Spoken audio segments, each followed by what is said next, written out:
새벽 2시 47분. 침대에 누운 지 3시간이 지났지만 여전히 잠들지 못했습니다. 내일 병원 검사 결과가 걱정되어서일까요? 아니면 자녀와의 갈등 때문일까요? 옆에서 남편은 깊이 잠들었는데 나만 천장을 바라보며 한숨을 쉽니다. 시계 초침 소리가 유난히 크게 들리고 어둠 속에서 온갖 걱정이 몰려옵니다. 새벽 3시, 4시, 결국 잠들지 못한 채 아침을 맞이합니다. 피곤한 몸으로 하루를 시작하고 또다시 오늘 밤도 똑같을 거라는 두려움이 엄습합니다. 사랑하는 성도님들, 이런 밤을 보내고 계신가요? 불면의 밤은 단순히 잠을 못 자는 것이 아닙니다. 그것은 영혼의 고통이며 마음의 전쟁터입니다. 그런데 말입니다. 잠깐 상상해 보십시오. 오늘 밤 침대에 누웠을 때 모든 걱정이 사라지고 깊은 평안이 찾아온다면 어떨까요? 내일 아침 상쾌하게 일어나 정말 오랜만에 푹 잤어라고 말할 수 있다면 얼마나 좋을까요? 그것이 가능합니다. 예수님의 음성이 당신의 불면의 밤을 지킬 수 있습니다. 오늘 우리는 요한복음에서 발견할 수 있는 7가지 귀한 진리를 나누려고 합니다. 이 7가지는 여러분의 불면의 밤에 빛이 될 것이며 깊은 평안을 가져다 줄 것입니다. 지금부터 함께 요한복음의 보석 같은 말씀들을 펼쳐보겠습니다. 밤이 되면 우리는 길을 잃습니다. 낮에는 자신 있게 걸어가던 길이 밤이 되면 어디로 가야 할지 몰라 헤매게 됩니다. 인생의 방향을 잃었을 때, 내가 지금 제대로 가고 있는 건가 하는 의심이 들 때 우리는 잠을 이룰 수 없습니다. 은퇴 후 삶의 목적을 찾지 못한 채 방황하시는 분들이 있습니다. 자녀가 독립한 후 텅 빈 집에서 나는 이제 뭘 해야 하나 고민하시는 분들이 있습니다.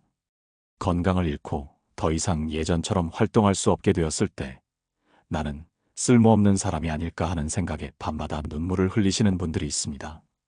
그런 밤 예수님은 이렇게 말씀하십니다. 예수께서 이르시되 나는 길이요 진리요 생명이니 나로 말미암지 않고는 아버지께로 올 자가 없느니라.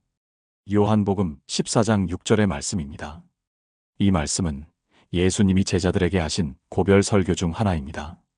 당시 제자들은 극심한 불안과 혼란 속에 있었습니다. 예수님이 떠나신다는 말씀에 앞길이 막막했고 어디로 가야 할지 몰랐습니다. 도마는 주여 주께서 어디로 가시는지 우리가 알지 못하거늘 그 길을 어찌 알겠사옵나이까 라고 질문했습니다. 바로 그 순간 예수님은 내가 바로 그 길이라고 선포하셨습니다. 이것은 단순히 방향을 알려주는 이정표가 아닙니다. 예수님 자신이 길 자체가 되신다는 선언입니다. 우리가 걸어가야 할 길이 아니라 우리와 함께 걸어가시는 길입니다. 그렇다면 이 말씀을 어떻게 적용할 수 있을까요? 불면의 밤, 인생의 방향을 잃었다고 느껴질 때 이렇게 기도해 보십시오. 예수님, 제가 어디로 가야 할지 모르겠습니다. 하지만 주님이 길이심을 믿습니다. 제 앞길을 밝혀주시고 주님과 함께 걸어가게 하소서. 그리고 침대에 누워서 이 구절을 천천히 반복해 보십시오. 나는 길이요 진리요 생명이니. 나는 길이요 진리요 생명이니. 65세 김 권사님의 이야기를 나누겠습니다. 남편이 갑작스럽게 세상을 떠난 후 그분은 6개월간 불면증에 시달렸습니다. 평생 남편과 함께 계획했던 노후가 한순간에 무너졌고 혼자 남겨진 인생을 어떻게 살아야 할지 막막했습니다. 매일 밤 새벽까지 천장만 바라보며 눈물을 흘렸습니다. 그러던 어느 날 새벽 예배에서 이 말씀을 듣게 되었습니다. 예수님이 길이시라는 말씀이 그분의 마음에 깊이 박혔습니다.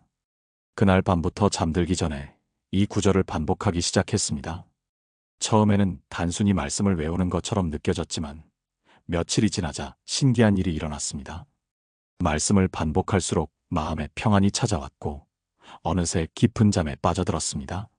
3주 후 그분은 간증했습니다. 목사님, 제가 새로운 길을 찾은 게 아니라 예수님이 제 길이 되어주셨어요. 이제는 혼자가 아니라는 확신이 생겼고 밤에도 평안히 잘 수 있게 되었습니다. 사랑하는 성도님들, 여러분도 인생의 방향을 잃었다고 느끼십니까? 예수님은 지금도 말씀하십니다.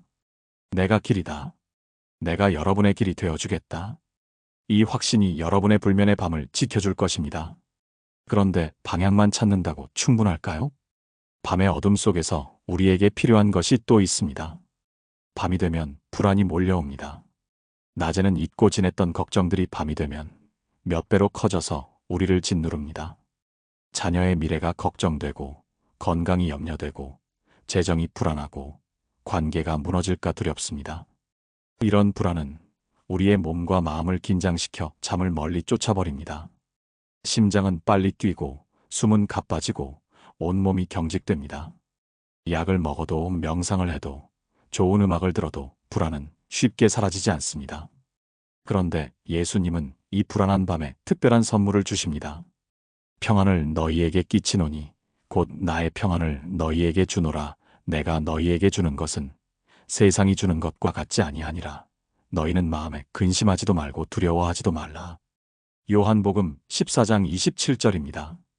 이 말씀은 예수님이 십자가를 지시기 전날 밤에 하신 말씀입니다. 제자들은 극도의 불안 속에 있었습니다. 스승이 잡혀가실 것이라는 예고를 들었고 자신들도 위험에 처할 것을 알았습니다. 그 순간 예수님은 평안을 선물로 주신다고 말씀하셨습니다. 여기서 평안이라는 단어는 헬라어로 에이레네입니다. 이것은 단순히 전쟁이 없는 상태를 넘어서 완전하고 온전한 상태를 의미합니다. 더 중요한 것은 나의 평안이라고 하신 점입니다. 세상이 주는 평안은 환경이 좋아야 유지됩니다. 건강하고 돈이 있고 관계가 좋아야 평안할 수 있습니다. 하지만 예수님이 주시는 평안은 환경과 상관없이 마음 깊은 곳에서 흘러나오는 평안입니다. 십자가를 앞두신 예수님이 주시는 평안이기에 어떤 상황에서도 흔들리지 않는 평안입니다. 그렇다면 이 평안을 어떻게 받을 수 있을까요?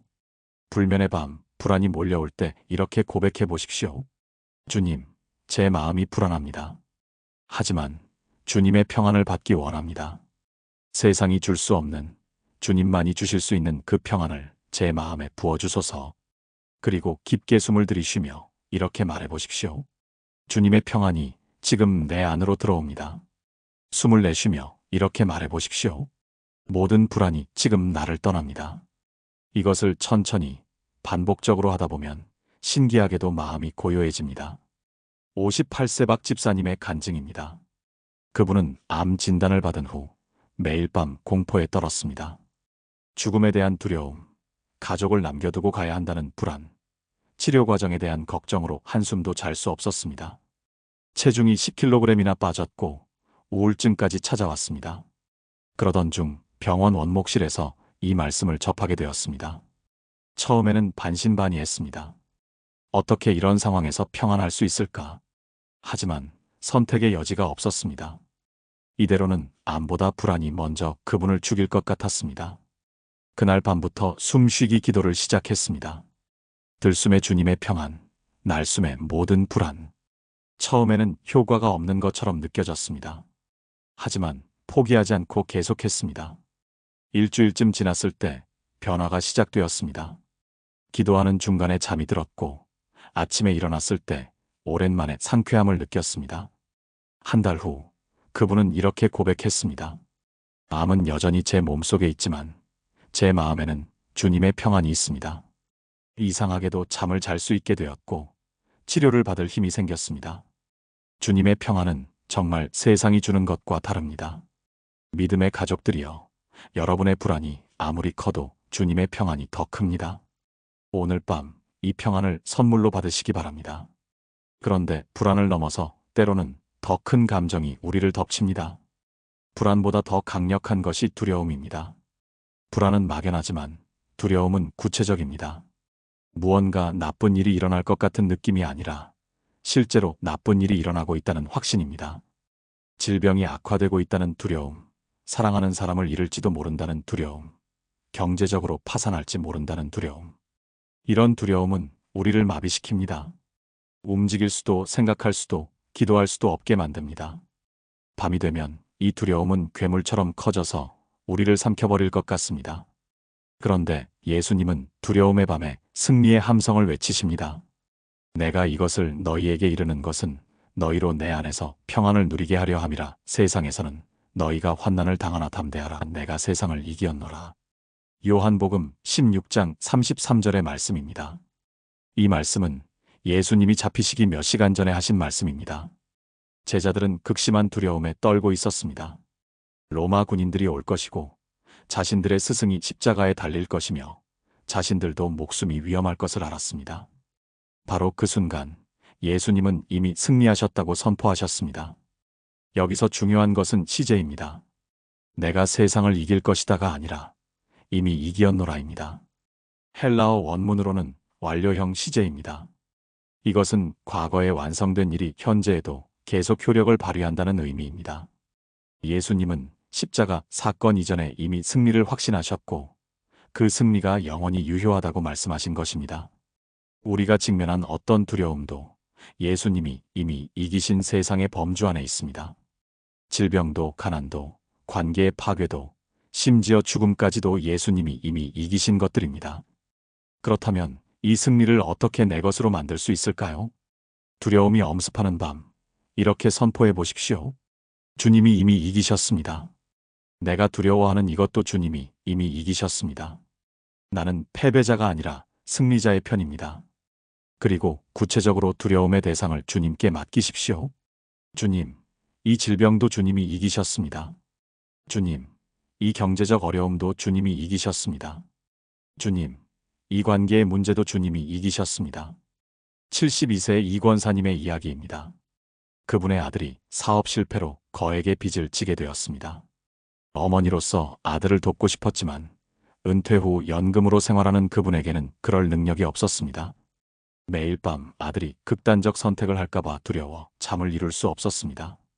전화기를 옆에 두고 밤새 뒤척였고 작은 소리에도 깜짝깜짝 놀랐습니다. 그러던 어느 날 새벽 더 이상 견딜 수 없어 교회에 나갔습니다. 새벽 예배 설교 본문이 바로 이 구절이었습니다. 내가 세상을 이기었노라. 목사의 설교를 듣는 순간 눈물이 쏟아졌습니다. 아, 주님이 이미 이기셨구나. 내 아들의 문제도, 이 빚의 문제도, 이 절망적인 상황도 주님이 이미 이기셨구나. 그날부터 그분은 기도 방법을 바꿨습니다. 주님, 도와주세요가 아니라 주님이 이미 이기셨습니다라고 선포하기 시작했습니다. 신기하게도 두려움이 점점 사라지고 평안이 찾아왔습니다. 잠을 잘 수 있게 되었고 아들을 격려할 힘이 생겼습니다. 6개월 후 아들은 새로운 일자리를 구했고 빚을 갚아나가기 시작했습니다. 그분은 간증했습니다. 주님의 승리를 선포하는 순간 제 두려움이 힘을 잃었습니다. 상황이 바뀌기 전에 제 마음이 먼저 바뀌었고 그것이 모든 것을 바꿨습니다. 하나님의 자녀들이여, 여러분이 직면한 두려움이 아무리 커 보여도 주님의 승리가 더 큽니다. 오늘 밤 이 승리의 함성을 외치시기 바랍니다. 그런데 때로는 두려움보다 더 견디기 힘든 것이 있습니다. 외로움은 밤을 더욱 깊고 어둡게 만듭니다.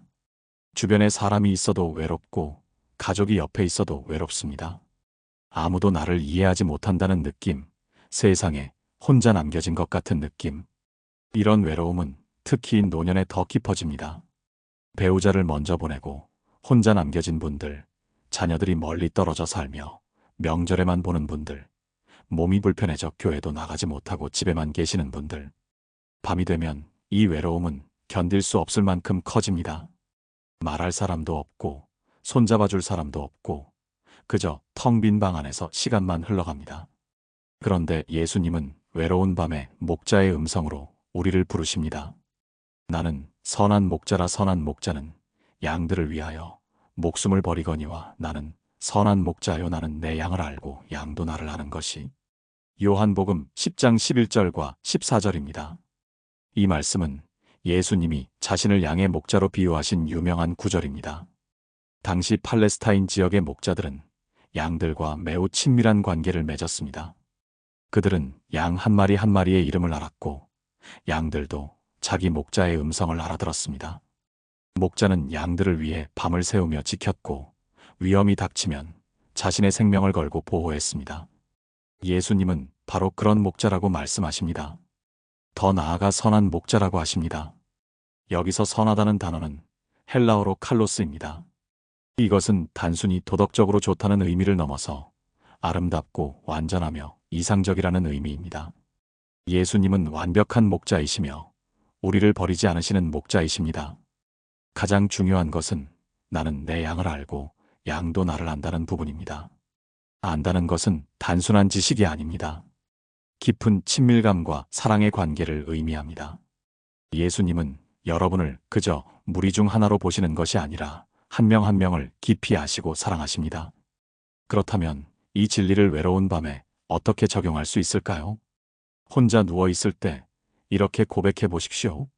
나는 혼자가 아닙니다. 선한 목자 예수님이 지금 나와 함께 계십니다. 그분은 나를 아시고 나의 이름을 부르시며 나를 지키십니다. 그리고 상상해 보십시오. 예수님이 양을 안고 계시는 모습을. 그 양이 바로 여러분입니다. 예수님의 품에 안겨 있는 여러분의 모습을 그려보십시오. 67세 최 집사님의 간증을 나누겠습니다. 남편이 세상을 떠난 후 그분은 50평 아파트에 혼자 살게 되었습니다. 낮에는 그나마 견딜만 했지만 밤이 되면 공포가 엄습했습니다. 넓은 집이 무덤처럼 느껴졌고 작은 소리에도 놀라 잠을 이룰 수 없었습니다. 불을 켜놓고 자도, TV를 켜놓고 자도 외로움은 사라지지 않았습니다. 자녀들에게 전화를 하고 싶었지만 폐가 될까봐 참았습니다. 그러던 어느 날 새벽 예배에서 이 말씀을 듣게 되었습니다. 선한 목자는 양들을 위하여 목숨을 버리거니와. 설교를 듣는 동안 눈물이 멈추지 않았습니다. 아, 내가 혼자가 아니구나. 예수님이 나의 목자가 되어주시는구나. 그날 밤부터 자기 전에 이렇게 기도하기 시작했습니다. 선한 목자 예수님, 이 밤을 저와 함께 지켜주세요. 저는 주님의 양입니다. 주님의 품에 안겨 평안히 잠들게 하소서. 처음 며칠은 여전히 불안했습니다. 하지만 포기하지 않고 계속 기도했습니다. 일주일쯤 지났을 때 신기한 일이 일어났습니다. 기도하는 중간에 잠이 들었고 아침까지 깨지 않고 푹 잤습니다. 한 달 후 그분은 완전히 달라졌습니다. 밤이 더 이상 두렵지 않았고 혼자 있어도 외롭지 않았습니다. 지금은 다른 홀로 계신 분들을 신방하며 이 말씀을 나누고 있습니다. 선한 목자가 우리와 함께 계시다고 말입니다. 사랑하는 성도님들, 여러분은 결코 혼자가 아닙니다. 선한 목자가 밤낮으로 여러분을 지키고 계십니다. 오늘 밤 그 목자의 음성을 들으시기 바랍니다. 그런데 외로움을 넘어서 때로는 더 깊은 공허함을 느낄 때가 있습니다. 공허함은 외로움과 다릅니다.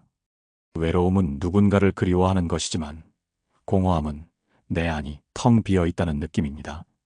열심히 살아왔는데 무엇을 위해 살았는지 모르겠다는 허무함.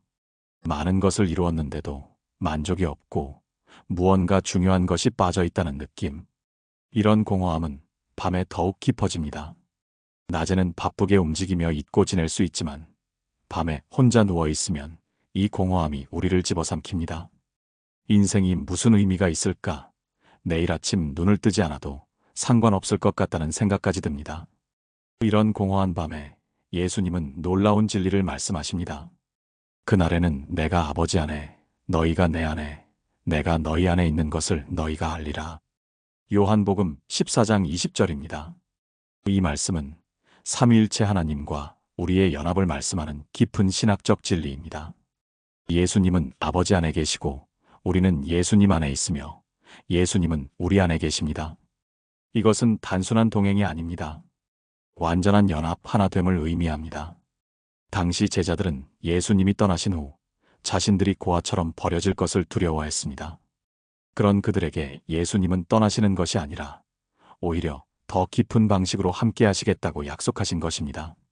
성령을 통해 우리 안에 내주하시겠다는 약속입니다.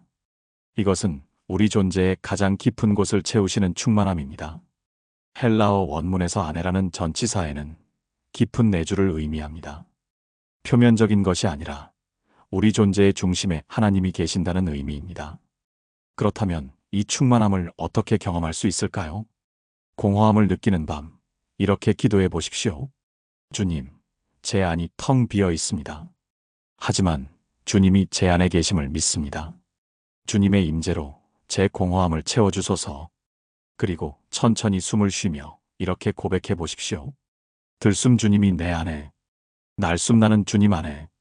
이것을 반복하다 보면 신기하게도 내면이 채워지는 느낌을 받게 됩니다. 61세 강 권사님의 이야기입니다. 그분은 평생 교회를 열심히 다녔지만 어느 날 문득 공허함을 느꼈습니다.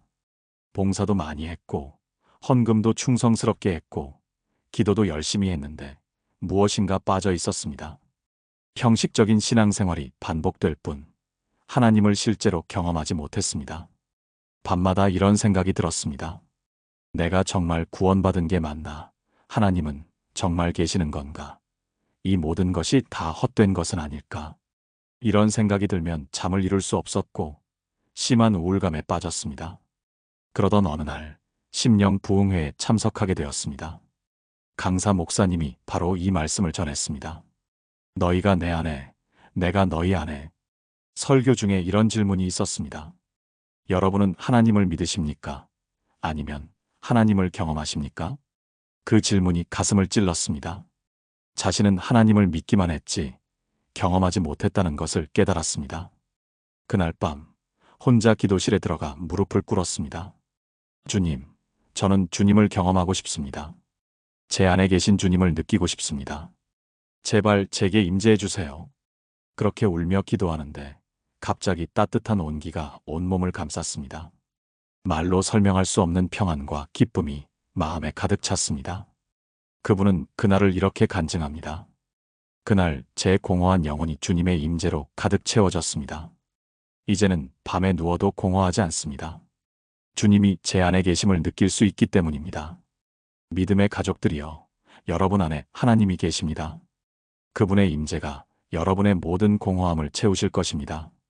오늘 밤 그 충만함을 경험하시기 바랍니다. 그런데 우리에게는 또 다른 종류의 배고픔이 있습니다.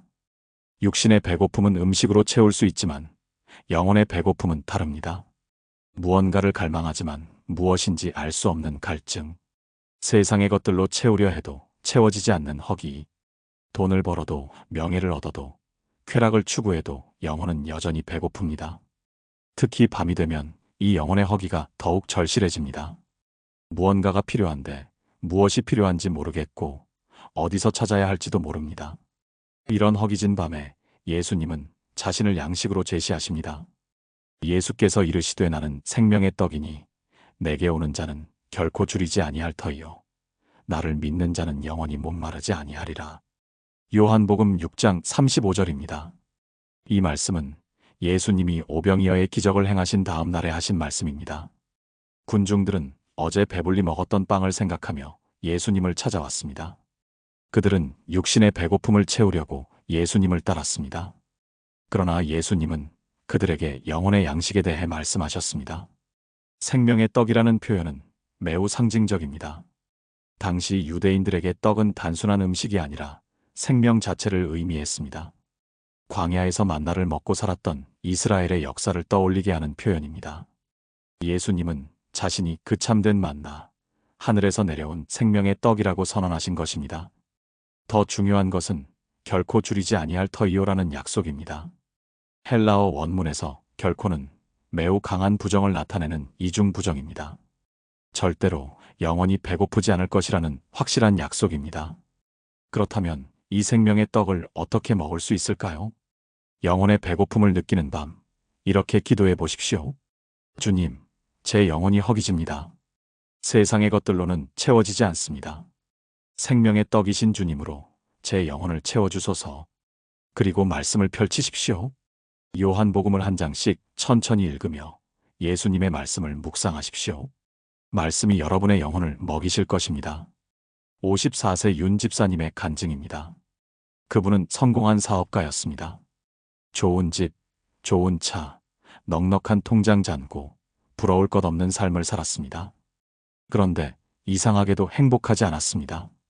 밤이 되면 공허함과 허무함이 몰려왔고 술로 그 감정을 달래려 했습니다. 하지만 술이 깨면 더 큰 공허함이 찾아왔고 점점 더 많은 술이 필요했습니다. 건강이 나빠지고 가족 관계도 틀어졌지만 멈출 수가 없었습니다. 밤마다 잠들지 못하고 술을 마시다가 정신을 잃는 일이 반복되었습니다. 그러던 어느 날 오랜 친구가 교회에 함께 가자고 제안했습니다. 마지못해 따라간 교회에서 이 말씀을 듣게 되었습니다. 나는 생명의 떡이니. 순간 자신이 평생 찾던 것이 무엇인지 깨달았습니다. 자신의 허기는 돈으로도 술로도 그 어떤 것으로도 채워질 수 없는 영혼의 허기였습니다. 그날 밤부터 술병 대신 성경을 펼쳤습니다. 잠이 오지 않을 때마다 요한복음을 읽었습니다. 처음에는 무슨 말인지 잘 이해되지 않았지만 계속 읽었습니다. 일주일, 한 달, 석 달이 지나자 변화가 일어났습니다. 술을 찾는 대신 성경을 찾게 되었고 말씀을 읽을 때 마음에 평안이 찾아왔습니다. 6개월 후 그분은 완전히 술을 끊었습니다. 지금은 알코올 중독으로 고통받는 분들을 돕는 사역을 하고 있습니다. 그분은 이렇게 간증합니다. 저는 돈으로 배를 채웠지만 영혼은 굶주리고 있었습니다. 생명의 떡이신 예수님을 만난 후 비로소 진짜 만족을 알게 되었습니다. 하나님의 자녀들이여, 여러분의 영혼이 허기지십니까? 생명의 떡이신 예수님이 여러분을 채우실 것입니다. 오늘 밤 말씀으로 여러분의 영혼을 먹이시기 바랍니다. 그런데 우리에게는 마지막으로 가장 큰 문제가 남아 있습니다. 우리가 겪는 모든 문제 뒤에는 궁극적으로 한 가지 큰 문제가 있습니다. 바로 죽음입니다. 아무리 건강을 회복해도, 아무리 관계가 좋아져도, 아무리 경제적으로 풍족해져도 결국 우리는 죽음을 피할 수 없습니다. 이 사실이 밤을 가장 어둡게 만듭니다. 특히 나이가 들수록, 건강이 나빠질수록, 주변에서 친구들이 하나둘 세상을 떠날수록 죽음에 대한 두려움은 커집니다. 밤에 누워있으면 생각합니다. 만약 오늘 밤 내가 죽는다면 내가 사랑하는 사람들은 어떻게 될까? 나는 어디로 가게 될까? 이런 생각은 우리를 절망으로 몰아넣습니다. 그런데 예수님은 절망의 밤에 가장 강력한 빛을 비추십니다. 예수께서 이르시되 나는 부활이요 생명이니 나를 믿는 자는 죽어도 살겠고 무릇 살아서 나를 믿는 자는 영원히 죽지 아니하리니 이것을 내가 믿느냐? 요한복음 11장 25절과 26절입니다. 이 말씀은 예수님이 나사로를 살리시기 직전에 하신 말씀입니다. 나사로가 죽은 지 나흘이 지났고 그의 누이 마르다는 절망에 빠져 있었습니다. 주님이 계셨더라면 내 오라버니가 죽지 않았을 것이라고 원망하는 마르다에게 예수님은 이 놀라운 선언을 하셨습니다. 여기서 가장 중요한 것은 나는 부활이요 생명인이라는 표현입니다. 예수님은 부활을 주신다고 하지 않으셨습니다. 자신이 부활 자체라고 하셨습니다. 헬라어 원문에서 나는이라는 주어가 강조되어 있습니다. 다른 누구도 아닌 오직 나만이 부활이요 생명이라는 의미입니다. 그리고 죽어도 살겠고라는 약속을 하십니다. 이것은 역설입니다. 죽음과 삶은 정반대인데 예수님은 죽어도 산다고 말씀하십니다. 더 나아가 살아서 나를 믿는 자는 영원히 죽지 아니하리니라고 하십니다. 육체적 죽음은 있을지라도 영적으로는 결코 죽지 않는다는 의미입니다. 그렇다면 이 부활의 소망을 어떻게 붙잡을 수 있을까요? 죽음에 대한 두려움이 엄습하는 밤, 이렇게 고백해 보십시오. 예수님은 부활이요 생명이십니다. 나는 예수님을 믿기 때문에 죽어도 살 것입니다. 육체는 죽을지라도 내 영혼은 영원히 살 것입니다. 그리고 이것을 믿습니까? 하라는 예수님의 질문에 답하십시오. 주님 믿습니다. 주님이 부활이요 생명이심을 믿습니다. 76세 박 권사님의 마지막 간증을 나누겠습니다. 그분은 말기암 진단을 받았습니다. 의사는 몇 개월 남지 않았다고 했고 가족들은 눈물로 하루하루를 보냈습니다. 그분도 처음에는 죽음이 두려웠습니다. 밤마다 공포에 떨며 울었고 왜 나냐고 하나님께 원망했습니다. 그러던 어느 날 병상에서 요한복음을 읽게 되었습니다. 11장을 읽다가 이 구절을 만났습니다. 나는 부활이요 생명이니. 그 순간 뭔가가 바뀌었습니다. 아, 죽음이 끝이 아니구나. 예수님이 부활이시니 내가 죽어도 다시 살 것이구나. 그날부터 그분의 태도가 완전히 달라졌습니다. 더 이상 울지 않았고 오히려 가족들을 위로하기 시작했습니다. 밤에도 평안히 잠들 수 있게 되었고 통증 속에서도 찬송을 불렀습니다. 마지막 며칠은 병원이 아니라 집으로 돌아와 가족들과 함께 보냈습니다. 세상을 떠나기 전날 밤 가족들을 불러 모았습니다. 울지 마세요. 엄마는 예수님께로 가는 거예요. 예수님이 부활이시니까 우리는 천국에서 다시 만날 거예요. 그리고 평안히 잠들듯이 숨을 거두셨습니다. 장례식장에서 딸이 이렇게 간증했습니다. 어머니는 죽음을 두려워하지 않으셨어요. 오히려 부활의 소망으로 우리를 위로하셨어요. 어머니를 통해 저는 부활이 무엇인지 알게 되었습니다. 사랑하는 성도님들, 죽음은 끝이 아닙니다. 예수님이 부활이시기 때문에 우리도 부활할 것입니다. 오늘 밤, 이 부활의 소망이 여러분의 모든 절망을 이기시기를 축복합니다. 사랑하는 믿음의 가족들이여, 오늘 우리는 불면의 밤을 지키는 7가지 진리를 나누었습니다. 첫째, 방향을 잃은 밤에 예수님은 우리의 길이 되어주십니다. 둘째, 불안한 밤에 예수님은 세상이 줄 수 없는 평안을 선물로 주십니다. 셋째, 두려움의 밤에 예수님은 이미 세상을 이기셨다는 승리의 함성을 들려주십니다. 넷째, 외로운 밤에 예수님은 선한 목자로서 우리를 지켜주십니다. 다섯째, 공허한 밤에 예수님은 우리 안에 내주하시며 충만함을 주십니다. 여섯째, 허기진 영혼의 밤에 예수님은 생명의 떡으로 우리를 먹이십니다. 일곱째, 절망의 밤에 예수님은 부활이요 생명이 되셔서 영원한 소망을 주십니다. 이 7가지 진리가 여러분의 불면의 밤을 평안의 밤으로 바꿀 것입니다. 오늘 밤부터 이 말씀들을 하나씩 묵상하며 잠자리에 드시기 바랍니다. 요한복음을 펼치고 이 구절들을 천천히 읽으며 예수님의 음성을 들으십시오. 여러분의 간증을 댓글로 나눠주세요. 어떤 말씀이 가장 마음에 와닿았는지, 어떤 변화를 경험하셨는지 함께 나누면 서로에게 큰 위로와 격려가 될 것입니다. 그리고 이 영상이 도움이 되셨다면 좋아요를 눌러주시고 같은 고민을 하고 계신 분들에게 공유해주세요. 구독과 알림 설정도 해주시면 앞으로도 좋은 말씀으로 함께 하겠습니다. 사랑하는 성도님들, 오늘 밤 여러분의 잠자리에 주님의 평안이 가득하기를 축복합니다. 요한복음의 말씀이 여러분의 베개가 되고 예수님의 음성이 여러분의 자장가가 되기를 기도합니다. 내일 아침 상쾌하게 일어나서 주님께 감사의 찬송을 드리시기를 바랍니다. 주님의 이름으로 축복합니다. 편안한 밤 되십시오.